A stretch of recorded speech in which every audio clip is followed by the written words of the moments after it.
alaikum wa rahmatullahi wa barakatuh. To jama'a, Allah ya kawo mu lokaci azumi na ta matsowa. Mu har mun fara abincin sadaka a nan gidan. Ta me da muka saba da shekara aikin neman ladan nan ba a gajiya da shi.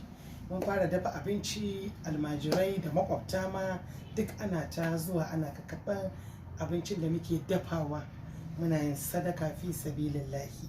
To muna neman buƙatar, muna neman taimakon ku masu shinkafa, masu wake, masu kuɗi, masu wanda za su aiko mana da ko taliya ko makaron da abin da Allah ya hori wanda za mu dafa mu bayar a ci da faffe domin a samu lada. Mutum ba sai ya nemi iccen girki, kalanzir ɗin girki waye, a'a, za mu dafa shi mu ba mutum da faffe kamar yadda muka saba duk shekara fi sabilillah.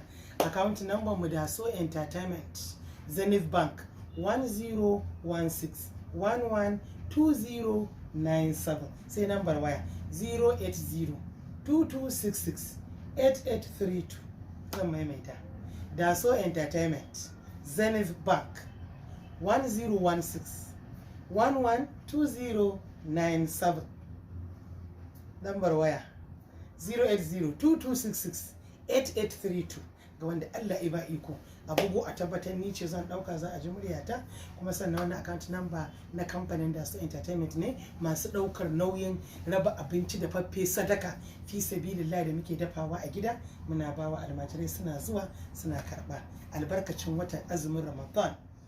Allah ya ba kowa ikon taimako.